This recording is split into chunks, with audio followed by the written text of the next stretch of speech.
अरिहन्ताडं नमो सिद्धाडं नमो आयर्याडं नमो वच्छायाडं नमो लोये सव्यसाहूडं। पंच परमेष्टि भगवान की जय। अहिंसा परमो धर्म की जय। गुरुवर आचार्य श्री विद्यासागर जी महाराज की जय।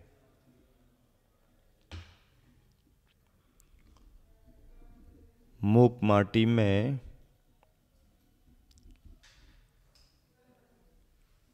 गुरुवर आचार्य श्री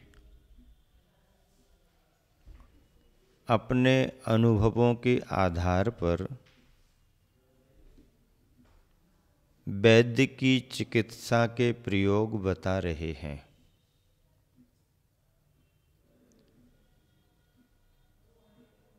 बीच बीच में दार्शनिकता का पुट आ रहा है। प्रकृति और पुरुष की वास्तविक परिभाषा गुरुवर आचार्य श्री ने प्रदान की है। संदर्भ ये है कि जिस श्रावक श्रेष्ठी नगर सेठ ने अतिथि स्वरूप मुनि महाराज का प्रगाहन करके आहार दान दिया, वह अस्वस्थ पड़ गए। उनके उपचार के लिए चिकित्सकों को बुलाया गया। सभी ने अपने अपने परामर्श दिए और उन्हीं संदर्भों में प्रकृति और पुरुष की जो भेद रेखा है उसका विश्लेषण है, जो यथार्थ में परिभाषा समझी जा सकती है, वह भी आचार्य श्री ने मूक माटी की इन पंक्तियों में दी है। बात आगे बढ़ रही है और पा लिया प्रकृति और पुरुष का परिचय। प्रकृति और पुरुष का परिचय पा लिया, वेद मिला, भेद खुला।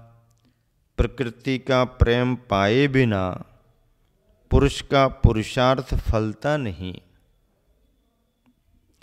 चिकित्सकों के मुख से निष्कर्ष के रूप में परिवार ने सुन स्वीकार लिया यह और सविनय निवेदन किया कि सेठ जी, सविनय निवेदन किया कि सेठ जी को आरोग्य शीघ्र प्राप्त हो, रोग का प्रतिकार हो, ऐसा उपचार करो। बताया गया पथ्य का पालन 100% किया जाएगा। जो कहो, जैसा कहो, सो वैसा स्वीकार है। राशि की चिंता ना करें, मान सम्मान के साथ वह तो मिलेगी ही। परिवारी जन कह रहे हैं वैद्यों से कि राशि की चिंता ना करें, मान सम्मान के साथ वह तो मिलेगी ही। पुरुष की सेवा के लिए सदा तत्परा मिलती जो दासी सी, छाया की ललित छवि सी, वैसे चिकित्सकों की दृष्टि वह राशि की ओर कभी मुड़ती भी नहीं। चिकित्सकों की दृष्टि वह राशि की ओर कभी मुड़ती भी नहीं, मुड़नी भी नहीं चाहिए। मर्यादा में जीती सुशीला, कुशील कन्या की मति सी। फिर भी कलयुग का अपना प्रभाव भी तो है। जीवन लक्ष्य की ओर बढ़ नहीं पाता, जीवन लक्ष्य की ओर बढ़ नहीं पाता। यदि बढ़ भी जाए दृढ़ रह नहीं पाता। सुन भी रहे देख भी तो रहे हैं कि सकल कलाओं का प्रयोजन बना है केवल अर्थ का आकलन संकलन। सकल कलाओं का प्रयोजन बना है केवल अर्थ का आकलन संकलन। आजीविका से छी छी, जीविका सी गंध आ रही है। अब देखिए यहाँ पर जो पंक्तियाँ हैं उसमें गुरुवर जो देख रहे हैं इस समय उसका कथन है कि सकल कलाओं का प्रयोजन बना है केवल अर्थ का आकलन संकलन। व्यक्ति जिस किसी भी तरह की योग्यता का अर्जन कर रहा है वह अपनी योग्यता को अर्थ से ही तौल रहा है। संपूर्ण कलाओं में, संपूर्ण योग्यताओं में एक ही प्रयोजन सामने आ रहा है, अर्थ का आकलन, अर्थ का संकलन।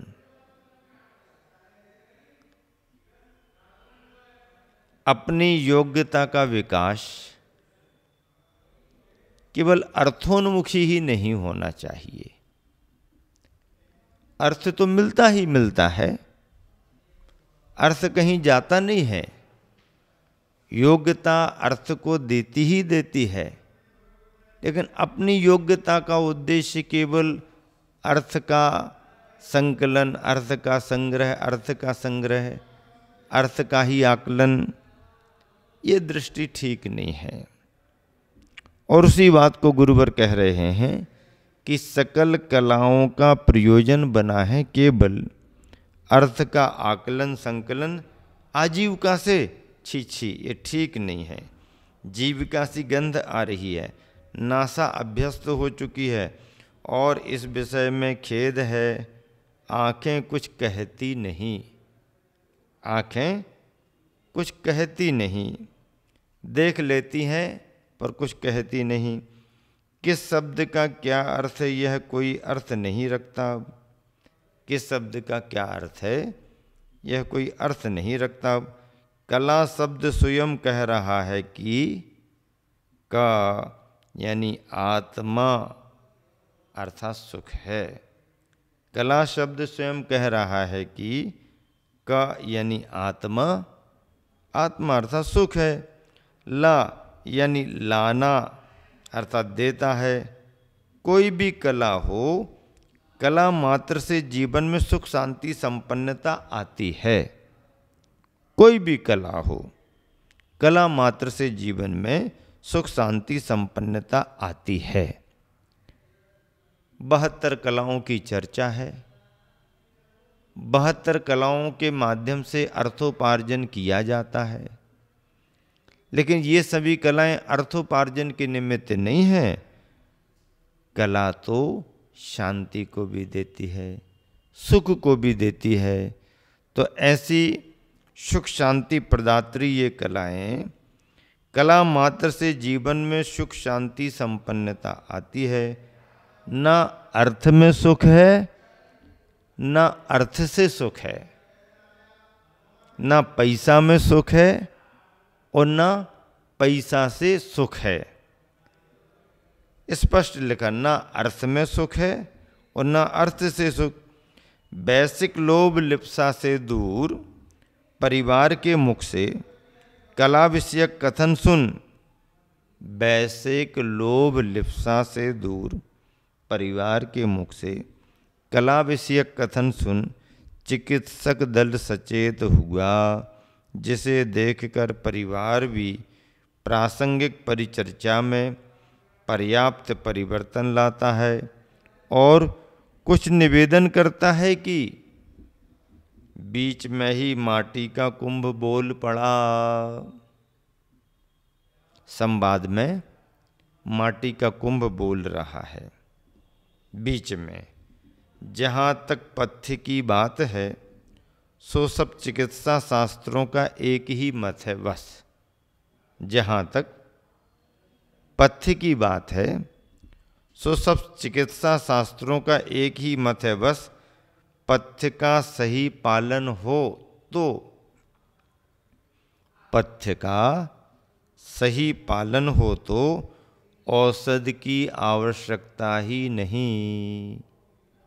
पथ्य का सही पालन हो तो औषधि की आवश्यकता ही नहीं, और यदि पथ्य का पालन नहीं हो तो भी औषधि की आवश्यकता नहीं।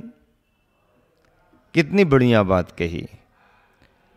पथ्य का पालन किया जा रहा, यानी आहारचर्या में जो योग्य है उसका ध्यान रखा जा रहा, अयोग्य से बचा जा रहा, तो फिर दवाई की कोई ज़्यादा आवश्यकता नहीं। और यदि दवाई ले रहे हैं और पथ्य का पालन नहीं किया जा रहा तो भी दवाई कोई काम करने वाली नहीं। पथ्य बड़ा महत्वपूर्ण है। पथ्य अपने आप में दवाई है। बाह्य दवाई तो आरोग्य में कारण बनती ही है, लेकिन दवाई के साथ किया गया पथ्य, पथ्य किसे कहते हैं? लेने योग्य वस्तु को ग्रहण करना और छोड़ने योग्य वस्तु को छोड़ देना, उसे आहार में ग्रहण नहीं करना, भोजन में ग्रहण नहीं करना। कोई भी डॉक्टर है, कोई भी वैद्य है, दवाई देने के साथ साथ ये कहता है कि भाई साहब ध्यान रखना, दवाई तो हम दे रहे हैं लेकिन इस तरह की वस्तु को ग्रहण नहीं करना, ये चीज़ आप नहीं खा सकते और इसको लेना आपको जरूरी रहेगा, आपको ये खाना ही पड़ेगा, जमे ना जमे, पसंद आए ना आए, आपको ये लेना पड़ेगा। और ये भली तुम्हारी पसंद की वस्तु है लेकिन इसको छोड़ना पड़ेगा। सभी वैद्यों का अनुभव और चिकित्सा शास्त्र का सिद्धांत ये कहता है कि दवाई अपना जो असर डालती है, पथ्य के साथ में उस दवाई का असर डबल, दुगना हो जाता है। अब यदि कोई पथ्य का पालन कर रहा है तो ज़्यादा दिन दवाई लेने की जरूरत नहीं, और पथ्य का पालन नहीं कर रहा है तो दवाई भी लेता रहे तो भी कोई ज़्यादा लाभ नहीं। इस पर भी यदि औषध की बात पूछते हो, सुन लो, इस पर भी यदि औषध की बात पूछते हो, सुन लो, तत्कालीन तन विषयक रोग ही क्या, चिरंतन चेतनगत रोग भी। औषध की बात पूछते हो तो सुन लो, तत्कालीन तन विषयक रोग की क्या, चिरंतन चेतनगत रोग भी, जो जनन जरन मरण रूप है, चेतनगत रोग भी जो जनन उत्पत्ति संबंधी, जरन बुढ़ापा संबंधी, मरण आखिरी समय संबंधी रूप है, 9-2-11 हो जाता है, 9-2-11 हो जाता है पल में। श स सा, श श स सा, ये 3 बीजाक्षर हैं। इनसे ही फूलता फलता है वह आरोग्य का विशाल काय वृक्ष। इनके उच्चारण के समय पूरी शक्ति लगाकर श्वास को भीतर ग्रहण करना है और नासिका से निकालना है ओंकार ध्वनि के रूप में। योग के प्रयोग यहाँ पर बताए जा रहे हैं। प्राणायाम से संबंध रखने वाली बातें गुरुवर के द्वारा यहाँ पर दर्शाई जा रही हैं। अब सकार त्रय ही स्वयं अपना परिचय दे रहा है। सकार त्रय तीनों सा अपना परिचय दे रहा है कि सा यानी कसाय का समन करने वाला, सा यानी कसाय का समन करने वाला, शंकर का द्योतक, शंकर का द्योतक शंकातीत, शंकर का द्योतक है और शंकातीत, शाश्वत शांति की शाला, शाश्वत शांति की शाला। स यानी समग्र का साथी, स यानी समग्र का साथी जिसमें समष्टि समाति, संसार का विलोम स्वरूप, सहज सुख का साधन, समता का अजस्र स्रोत। अब देखो दूसरे सामने क्या कह दिया, समग्र का साथी एक बात, जिसमें समष्टि समाति दूसरी बात, संसार का विलोम स्वरूप, सहज सुख का साधन, समता का अजस्र स्रोत। और शाह की लीला निराली है। कैसे बन रहा है ऐसा, पाके पेट को फाड़ने पर शाह का दर्शन होता है। पा यानी पाप और पुण्य, पा यानी पाप और पुण्य जिनका परिणाम संसार है। पा यानी पाप और पुण्य जिनका परिणाम संसार है, जिसमें भ्रमित हो पुरुष भटकता है।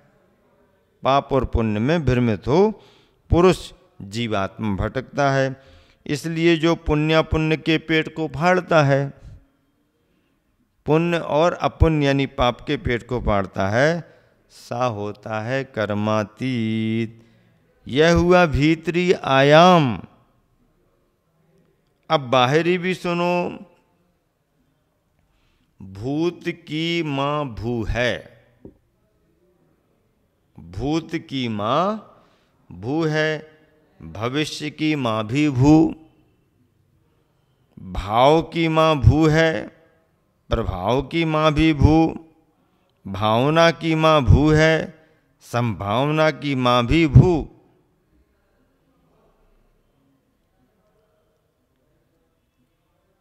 भवानी की मां भू है, भूधर की मां भू है, भवानी की मां भू है, भूधर की मां भू है, भूचर की मां भी भू, भूख की मां भू है, भूमिका की मां भी भू, भव की मां भू है, वैभव की मां भी भू, और स्वयंभू की मां भी भू, स्वयंभू की मां भी भू।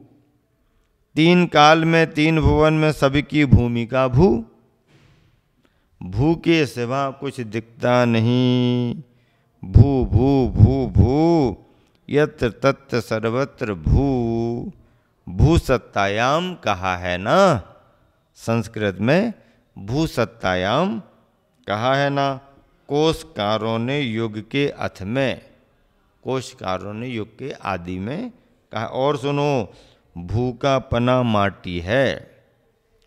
और सुनो, भू का पना माटी है, तभी तो यह सूक्ति गुनगुना रही है, तभी तो यह सूक्ति गुनगुना रही है।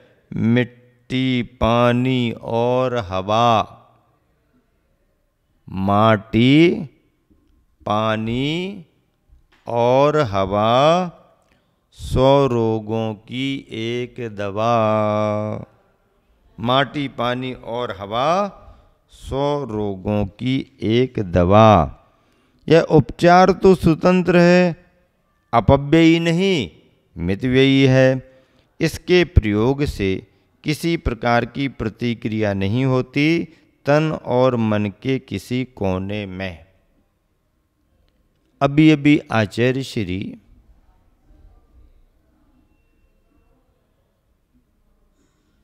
जो प्रयोग समय समय पर संघ में करा रहे हैं, अस्वस्थता के समय में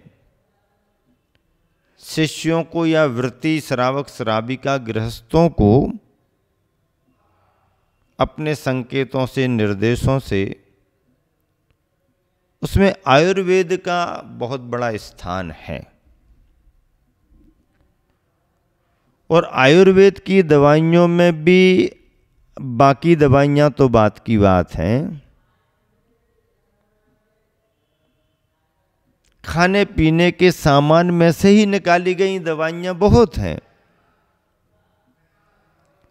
संघ में हम लोग ब्रह्मचारी थे, यदि किसी ब्रह्मचारी का स्वास्थ्य गड़बड़ हुआ तो आचार्य का प्रयोग पक्का।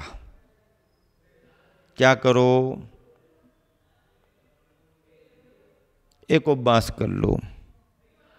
उपवास करा दिया। अब क्या करना?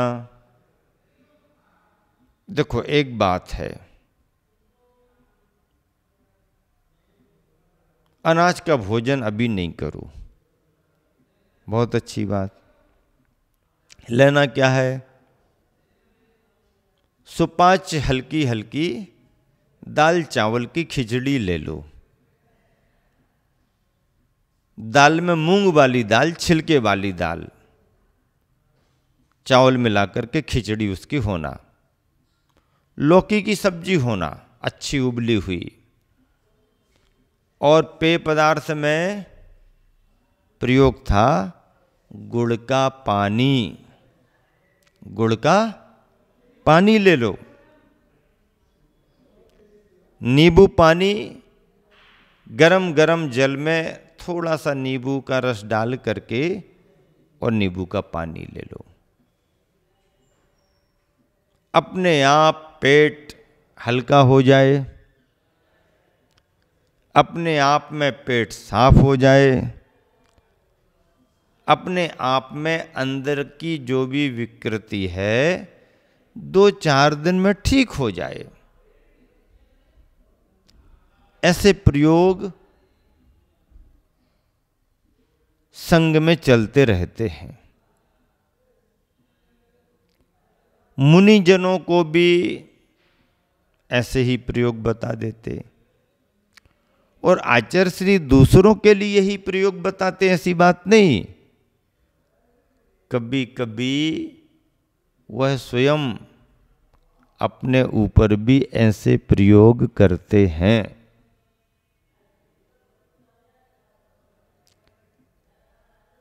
माटी, पानी और हवा, ये आचार्य श्री के स्वास्थ्य का बहुत बड़ा मंत्र है,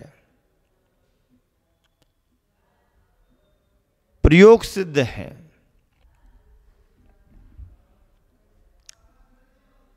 हमने भी समय समय पर ऐसे प्रयोग किए। मिट्टी के उपयोग कई तरह से होते हैं। गांधी जी ने भी मिट्टी के अनेक तरह से प्रयोग स्वास्थ्य लाभ के लिए किए हैं।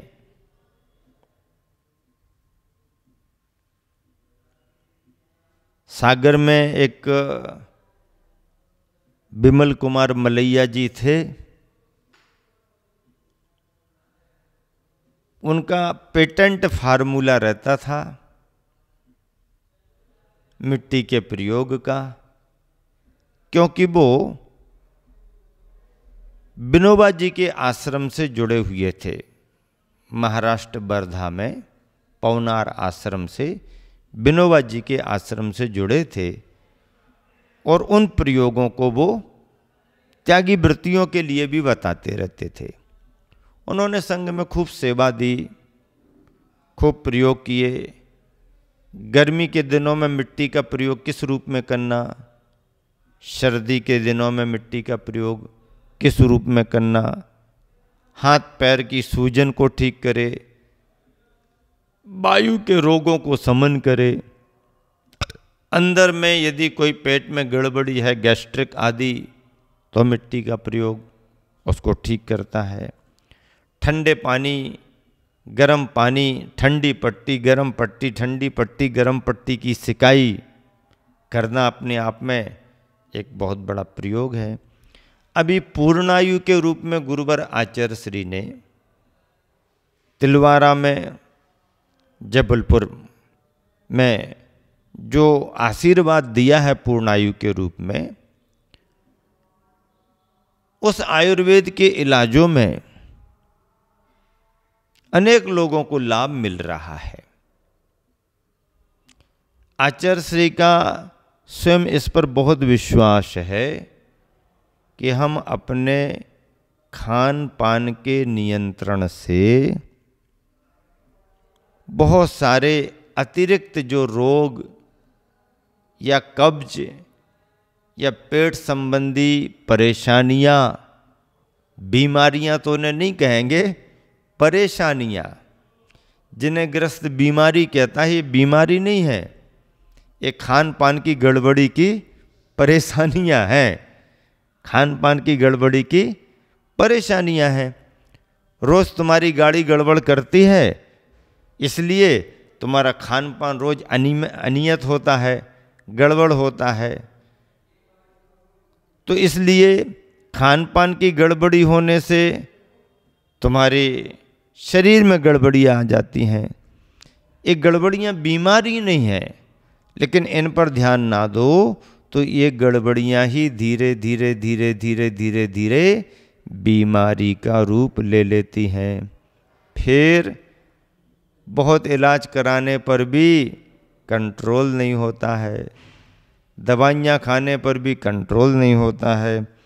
तो ऐसे में जो चर्चा चल रही है वह यही कि यह मिट्टी का जो प्रयोग है, यह प्रयोग अपव्ययी नहीं मितव्ययी है। इसमें कोई ज़्यादा अपव्यय नहीं है, सीमित व्यय है। इसके प्रयोग से किसी प्रकार की प्रतिक्रिया नहीं होती तन और मन के किसी कोने में। छूने को मन मचले ऐसी छनी हुई कुमकुम मृदु काली माटी में। छूने को मन मचलने लगे, ऐसी छनी हुई कुमकुम मृदु काली माटी में नपा तुला शीतल जल मिला, उसे रौंद रौंद कर एक में एक लौंदा बना, एक टोप बनाकर मूर्छा के प्रतिकार हेतु सर्वप्रथम सेठ जी के सर पर चढ़ाया गया। काली काली मृदु चिकनी मिट्टी को गला करके, लौंदा बना करके, टोप बना करके सेठ जी के सिर में लगा दिया गया। जल से भरे पात्र में गिरा तप्त लोह पिंड, वह चारों ओर से जिस भांति जल को सोख लेता है। जल से भरे पात्र में गिरा तप्त लोह पिंड, वह चारों ओर से जिस भांति जल को सोख लेता है, उसी भांति टोप भी, उसी भांति टोप भी मस्तक में व्याप्त उष्णता को प्रतिपल पीने लगा। वह मिट्टी का टोप उष्णता को खींच रहा है। ज्यों ज्यों उष्णता का अनुपात घटता गया, ज्यों ज्यों उष्णता का अनुपात घटता गया, त्यों त्यों जागृति का प्रभात प्रगटता गया। ज्यों ज्यों उष्णता का अनुपात घटता गया, त्यों त्यों जागृति यानी चैतन्यता का प्रभात प्रकटता गया। यह लो अधरों के सूक्ष्म स्पंदन से अनुमान झलकने लगा कि, सुन रहे कि नहीं सुन रहे? नमो, ध्यान से सुनो, बराबर अच्छे से सुनो। यह लो अधरों के सूक्ष्म स्पंदन से अनुमान झलकने लगा कि ओंकार पद के उच्चारण का उद्यम उत्साहित हो रहा है। ओंकार पद के उच्चारण का उद्यम उत्साहित हो रहा है। बै से त्रिभुवन जेता, क्या कहलाता त्रिभुवन जेता? बताओ, बोलो नमो। त्रिभुवन जेता यानी तीनों भुवन को जीतने वाला। तुम तो सुनते हो ना, चतुर्मास में आते हो, सबके साथ में आते हो, पढ़ते हो। त्रिभुवन जेता का मतलब तीनों लोकों को जीतने वाला। त्रिभुवन पाल, तीनों लोकों का पालन करने वाला। ओंकार का उपासन, ओंकार, ओंकार में ओम, ये ओंकार ध्वनि है। तो ओंकार का उपासन भीतर ही भीतर चल ही रहा है, अंदर ही अंदर ओम ओम ओम। आचार्य श्री को देखा आप लोगों ने? कभी कोई कहता है आचार्य श्री ऐसा, आचार्य श्री वैसा, क्या करूं? ओम ओम ओम, ओम शांति, ओम शांति। ओम में सब आ जाता है, सारे आशीर्वाद ओम में आ जाते हैं। ओम ओम, सब आशीर्वाद आ जाता है। इतना ही यदि गुरुमुख से मिल गया ओम, अपना काम बन गया। ओम शांति, ओम शांति आचार्य श्री कह देते हैं। त्रिभुवन जेता, त्रिभुवन पाल, ओंकार का उपासन भीतर ही भीतर चल ही रहा है, जो सुदूर्घ साधना का फल है। परा बाक की परंपरा पुरा अश्रुता रही अपरिचिता। परा बाक की परंपरा पुरा अश्रुता रही अपरिचिता, लौकिक शास्त्रानुसार वह योगी गम्या मानी है। ये जो साधना की पद्धति है, परा वाक पश्यंती आदि आदि, ये योगी गम्य हैं। ज्ञानार्णव ग्रंथ में आचार्य शुभचंद्र महाराज जी ने ध्यान की सिद्धि के लिए योग प्राणायाम का आधार लेकर के इन सभी बातों को बहुत अच्छे तरीके से बताया है। ज्ञानार्णव धार्मिक उपदेश का ग्रंथ तो है, ध्यान पद्धति का भी एक बहुत अच्छा ग्रंथ है। किसी को ध्यान करना है, साधना करनी है, उसमें योग के प्रयोग, प्राणायाम के प्रयोग आदि आदि बहुत अच्छे बतलाए हैं। परा बाक की परंपरा पुरा असुरता रही अपरिचिता, लौकिक शास्त्रानुसार वह योगी गम्या मानी है।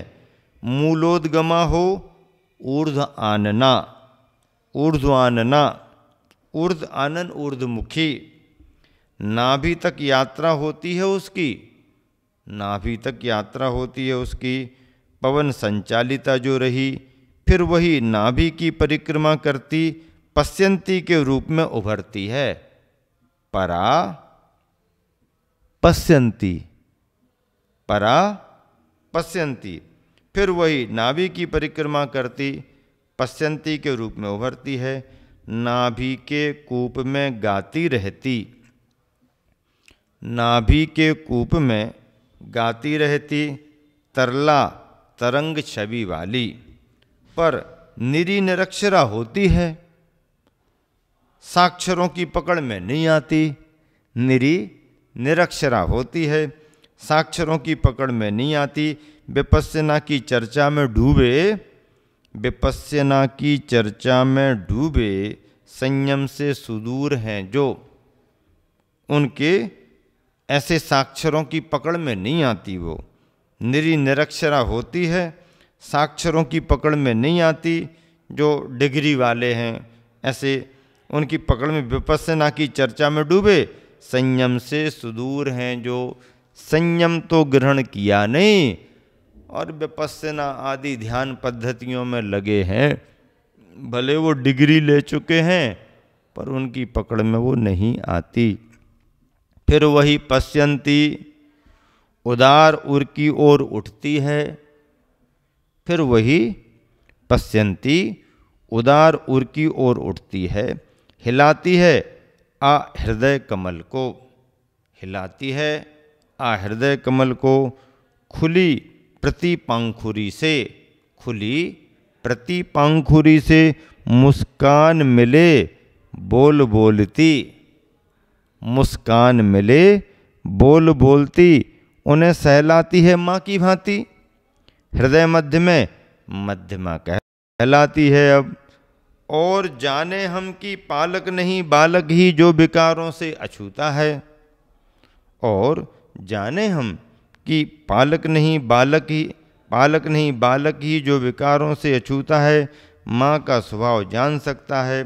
फिर वही मध्यमा अब अंतर जगत से बहिर्जगत की ओर यात्रा प्रारंभ करती है।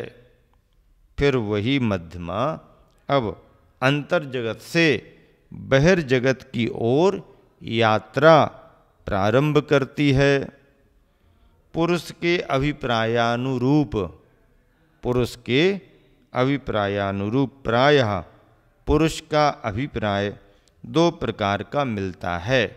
प्रायः पुरुष का अभिप्राय दो प्रकार का मिलता है, पाप और पुण्य के भेद से, पाप और पुण्य के भेद से। सत्पुरुषों से मिलने वाला वचन व्यापार का प्रयोजन, सत्पुरुषों से मिलने वाला वचन व्यापार का प्रयोजन परहित संपादन है। सत्पुरुषों से मिलने वाला वचन व्यापार का प्रयोजन परहित संपादन है, और पापी पातकों से मिलने वाला वचन व्यापार का प्रयोजन परहित पलायन पीड़ा है। देखो प्रयोग क्या बताए, सत्पुरुषों से मिलने वाला वचन व्यापार का प्रयोजन, कोई सज्जन पुरुष अच्छी सलाह देता है तो परहित संपादन है, और पापी पातकों से मिलने वाला वचन व्यापार का प्रयोजन परहित पलायन पीड़ा है, विकताओं में लग जाता है। तालु कंठ रसना आदि के योग से, तालु कंठ रसना यानी जिह्वा आदि के योग से जब बाहर आती है वही मध्यमा, जो सर्वसाधारण श्रुति का विषय हो, बैखरी कहलाती है। परापश्यन्ती मध्यमा बैखरी कहलाती है। स्वादु और साधु के मुख से निकली वाणी का नामकरण एक ही क्यों? स्वादु और साधु के मुख से निकली वाणी का नामकरण एक ही क्यों? ऐसी आशंका नहीं करनी चाहिए। एक सी लगती है पर एक है नहीं वह। यहाँ पात्र के अनुसार अर्थ भेद ही नहीं, शब्द भेद भी है। पात्र के अनुसार अर्थ भेद ही नहीं, शब्द भेद भी है। सज्जन मुख से निकली वाणी बई यानी निश्चय से खरी यानी सच्ची है। सज्जन मुख से निकली वाणी बई यानी निश्चय से खरी, खरी खरी यानी सच्ची है। खरी खरी सच्ची सच्ची सच्ची है। सुख संपदा की संपादिका, मेघ से छूटी जल की धारा, इक्षु का आश्रय पाकर क्या मिश्री नहीं बनती? मेघ से छूटी जल की धारा यानी गन्ने का योग पाकर क्या मिश्री नहीं बनती? और दुर्जन मुख से निकली वाणी बई यानी निश्चय से खली यानी धूर्ता पापनी है। दुर्जन मुख से निकली वाणी बई यानी निश्चय से खली, खरी की जगह खली यानी धूर्ता पापनी है। सारहीना विपदा प्रदायिनी, सारहीना विपदा प्रदायिनी, वही मेघ से छूटी जलधारा नीम की जड़ में जाकर क्या कटुता धरती नहीं, कटुक हो जाती है, कड़वी हो जाती है। यहाँ पर ली के स्थान पर री का प्रचलन हुआ है प्रमाद या अज्ञान से। मूल में तो ली का ही प्रयोग है, यानी बैखली ही है। मूल में तो ली का ही प्रयोग है, यानी बैखली ही है। इस पर भी यदि बैखरी यही पाठ स्वीकृत हो तो हम इसका अर्थ भिन्न पद्धति से लेते हैं कि खा का अर्थ होता है शून्य, अभाव।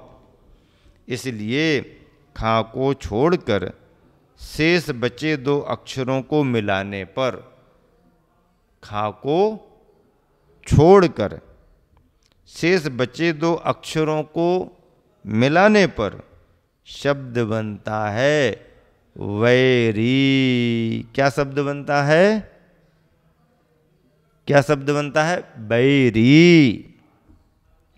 दुर्जनों की वाणी वह स्व और पर के लिए बैरी का ही काम करती है। दुर्जनों की वाणी वह स्व और पर के लिए बैरी का ही काम करती है, अतः उसे बैखली या वैरी मानना ही समुचित है। समस्तु। एक कथन संदर्भ पूरा कर दिया। अब देखिए आगे क्या प्रकरण चल रहा है। सहज भाव से शुद्ध उच्चारण के साथ शुद्ध तत्व की स्तुति की सेठ ने।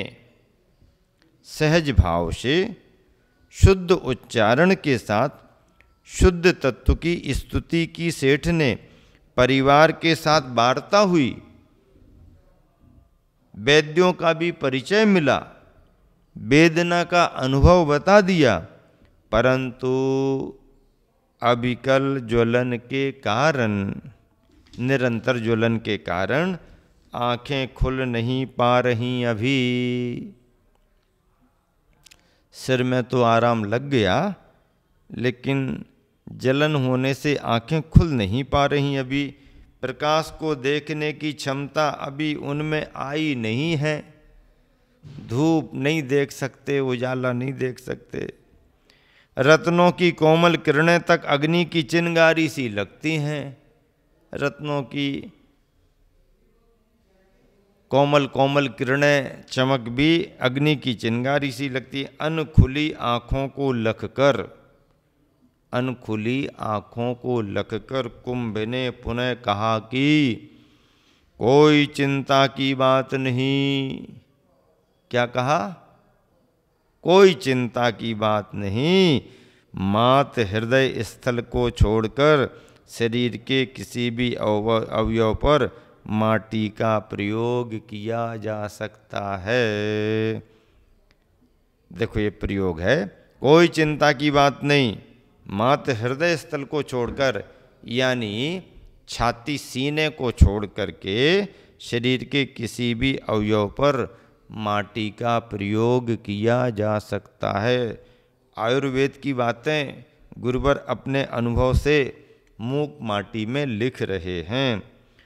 पक्वा पक्व रुधिर से भरा घाव हो, पक्वा पक्व चाहे पका हो चाहे कच्चा हो, ऐसे रुधिर से भरा घाव हो, भीतरी चोट हो या बाहरी, असहनीय कर्ण पीड़ा हो, असहनीय कानों की पीड़ा हो, ज्वर से कपाल फट रहा हो, नासा की नासूर हो, शीत से बहती हो या उष्णता से फूटती हो, नासा की नासूर हो, शीत से बहती हो या उष्णता से फूटती हो वह, और सिरहसूल आधा हो या पूरा, सिरहसूल आधा हो या पूरा, इन सब अवस्थाओं में माटी का प्रयोग लाभप्रद होगा। माटी का प्रयोग लाभप्रद कब होगा? चाहे रुधिर से भरा घाव हो, कानों में पीड़ा हो रही हो, कपाल ज्वर से गर्म हो रहा हो, नासा फूट रही हो, चाहे सर्दी के कारण अथवा उष्णता के कारण, और सिरासूल आधा हो या पूरा, सिर में दर्द चाहे आधा सीसी हो और चाहे पूरा हो, इन सब अवस्थाओं में माटी का प्रयोग लाभप्रद होगा। माटी का प्रयोग लाभप्रद होता है। मुझे याद है बचपन में, अब आज की भाषा में कहें कुछ इन्फेक्शन हो गया, या सीधी सीधी बात करें तो कोई कीड़ा बैठ गया होगा, कीड़े के बैठने से भी इन्फेक्शन हो जाता है, या हो सकता है किसी कीड़े ने काट दिया हो, उसकी वजह से स्वेलिंग आ गई, सूजन आ गई। अब ऐसी सूजन को दूर कैसे करें? डॉक्टरों से बात करो तो डॉक्टर तो अपनी सलाह देंगे, लेकिन परिवारीजनों ने, घर में छोटे की बात है, उस समय उन्होंने कहा कि खेत की जो विशेष उपजाऊ जमीन वाली माटी है, कई प्रकार की मिट्टियां होती हैं जिसमें चिकनापन ज़्यादा रहता है, चिकनाहट की लेयर ज़्यादा रहती है, मिट्टी में नरमाई रहती है, कंकरों की कमी रहती है, ऐसी मिट्टी विशेष गुणकारी होती है। मिट्टी लाओ, उसे गला करके उसका लेप लगाओ, आराम मिलेगा, सर्दियां आराम मिलेगा, ऐसा कहा। मिट्टी लाई, गलाई गई, उसको अच्छा बना करके उसका लेप लगाया गया। मुझे अभी भी याद है, ना कोई डॉक्टर आया ना कोई वैद्य बुलाए, मिट्टी के प्रयोग से उसे ठीक किया गया। कैंसर जैसे फोड़ों को भी आप यदि ऊपर से मिट्टी का प्रयोग करते हो और अंदर से खान पान में परिवर्तन करते हुए योग्य भोजन, औषधि उपचार करते हो, तो कैंसर जैसे रोगों पर भी नियंत्रण होता है। मिट्टी, पानी और हवा 100 रोगों की एक दवा। नवीन भाई ध्यान रखो, आचार्य ने मूक माटी में लिखा है, बड़नगर में सुन रहे हो आप लोग, संतोष जी से पूछना छिंदवाड़ा फोन करके कि कैसे कैसे संघ में, वैयावृत्ति में ग्रीष्म काल में प्रयोग कराए जाते। बहुत गुणकारी है मिट्टी, बस उसका प्रयोग उस तरीके से होना चाहिए। मिट्टी को गर्मी निकालने के लिए अलग तरह से प्रयोग में लाते हैं, और मिट्टी का प्रयोग अंदर के बात आदि के नाश करने के लिए, पेट को हल्का करने के लिए, पैरों में बात आदि का ही तो उसको हल्का करने के लिए अलग प्रयोग किए जाते। कई वैद्य तो जो अपने अनुभव विशेष रखते हैं, वो मरीजों के लिए पूरा मिट्टी का लेप लगा के बिठाल देते हैं, अपने आप सूखती जाएगी, फिर स्नान कर लेना। तो ये चिकित्सा शास्त्र में इसका है। नेचुरोपैथी में इसका और ज़्यादा महत्व। प्राकृतिक चिकित्सा, आचार्य श्री ने प्राकृतिक चिकित्सा के भी अनेक प्रयोग कराए, और अभी पूर्णायु के रूप में आयुर्वेद के लिए भी बहुत सारे प्रयोग बताए। इतनी बारीकियां मूक माटी में लिखना, आयुर्वेद शास्त्र के ज्ञाता भी आश्चर्यचकित होंगे कि आचार्य ने इतनी सूक्ष्मता से कैसे आयुर्वेद के प्रयोग यहाँ पर लिखे। और आचार्य श्री को है आयुर्वेद का अच्छा ज्ञान है, मिट्टी पानी के प्रयोग, हवा के प्रयोग उनको मालूम है, और खान पान के नियंत्रण से, पथ्य के प्रभाव से स्वयं बीमारियों पर नियंत्रण करने पर गुरुवर का बहुत बड़ा विश्वास है। संग में वह समय समय पर प्रयोग कराते रहते हैं। तो यहाँ पर कहा जा रहा कि कैसी भी स्थिति क्यों ना हो, माटी का प्रयोग लाभप्रद होगा। पर माटी के प्रयोग में शरीर के किसी भी भाग में माटी का उपयोग कर सकते हैं, केवल हार्ट, चेस्ट इसको छोड़ करके इस पर माटी का प्रयोग नहीं होता है। यहाँ तक कि हस्तपाद की अस्थि टूटी हो, यानी हाथ पांव की हड्डी टूट गई हो, माटी के योग से जुड़ सकती है। डॉक्टर फेल हो जाएंगे यहाँ पर। यहाँ तक कि हस्तपाद की अस्थि यानी हड्डी टूटी हो, माटी के योग से जुड़ सकती है। अविलंब कुछ ही दिनों में पूर्ववत कार्यारंभ, अपना कार्य शुरू हो जाएगा। कहाँ तक कही जाए माटी की महिमा, तुला कहाँ है वह, तौलें कैसे, किससे तुलना करें माटी की। यहाँ पर तोल मोल का अर्थ द्रव्य से नहीं, वरन भाव गुण धर्म से है। कुंभ का इतना कहना ही पर्याप्त था कि माटी की 2-2 तोले की 2-2 गोलियां बना, 2-2 तोले की 2-2 गोलियां बना, पूड़ियाँ सी उन्हें आकार देकर दोनों आँखों के ऊपर रखी गई। इतनी मिट्टी की गोली बनाई, फिर उसको छोटी छोटी सी पानी पूरी बना के आँखों पर रखी गई। और कुछ ही पलों में वैद्यों ने देखे सफलता के लक्षण। सो घड़ी घड़ी के बाद नाभि के निचले भाग पर भी रुक रुक कर, पलट पलट कर दिन में और रात्रि में 6-7 बार यही प्रयोग चलता रहा यथाविधि।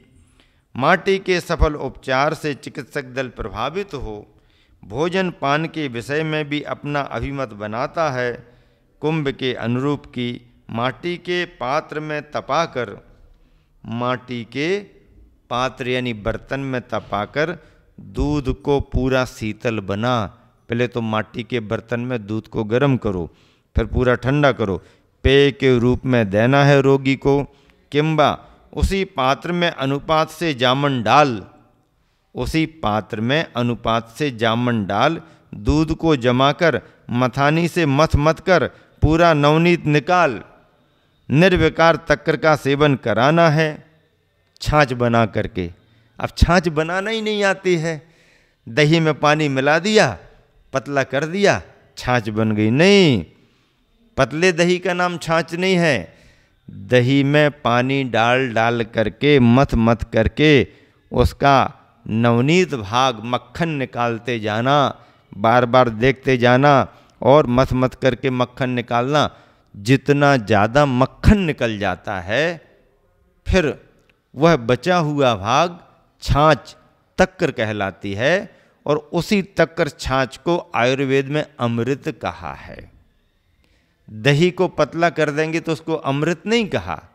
आप दही भी खा लो, पतला करके दही खा लो, उसके लक्षण, उसके गुण अलग हैं। स्वस्थ व्यक्ति के लिए वो सब चलेगा, लेकिन अस्वस्थ व्यक्ति के लिए, जिसको छाछ का समझ लीजिए कि उपचार बताया है कि छाछ का कल्प करो तो दही में से पूरा मक्खन नवनीत निकल जाए और जो निर्विकार बिल्कुल पतला पतला बिना मक्खन नवनीत के बचती है, उसका नाम छाछ, उसका नाम तक्र, और उसी को आयुर्वेद में अमृत कहा है। आयुर्वेद की दृष्टि से अमृत। संलेखना में अंत अंत में तक्र को ही स्थान मिला है और लास्ट में पानी। छाछ किसी भी रूप में किसी भी व्यक्ति को नुकसानदायक नहीं, क्योंकि दही की पूरी खटास निकल जाती।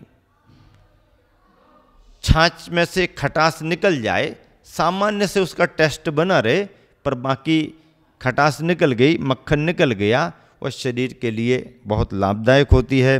तो निर्विकार तक्र का सेवन कराना है। मुक्तासी उजली उजली मधुर पाचक सात्विक कर्नाटकी ज्वार की। अब देखो, मुक्तासी उजली उजली मधुर पाचक सात्विक कर्नाटकी ज्वार की। ज्वारी में अंतर होता है। कर्नाटक की ज्वार चांदी सी चमकती है। ज्वार की रवादार दलिया जो अधिक पतली ना हो, तक्र के साथ देना, बहुत पतली ना हो, तक्र के साथ देना है। पूर्वान के काल में संध्या काल टाल कर, पूर्वान के काल में देना है, संध्या काल को टाल कर, क्योंकि संधि काल में सूर्य तत्व का अवसान देखा जाता है, क्योंकि संधि काल में सूर्य तत्व का अवसान देखा जाता है और सुषुम्ना यानी उभय तत्व का उदय होता है। उभय तत्व का उदय होता है, जो ध्यान साधना का उपयुक्त समय माना गया है। योग के काल में भोग का होना रोग का कारण है और भोग के काल में रोग का होना शोक का कारण है। फिर कब इस शोक सिलसिला का अंत वह, जब काल प्रवाह का सुदूर खिसक न हो, तब कहीं अशोक वृक्ष की श्यामल छाँव मिले। इस तरह से आज का संदर्भ पूरा हुआ। शेष वार्ता आगे मूक माटी की बढ़ेगी। समय हो गया, विराम देता हूँ। महावीर भगवान की जय। फूलों से मुस्कान है, मुख तेज सूर्य जैसा, शब्दों में कैसे हो वर्णन, समता सागर जी मुनिराज का।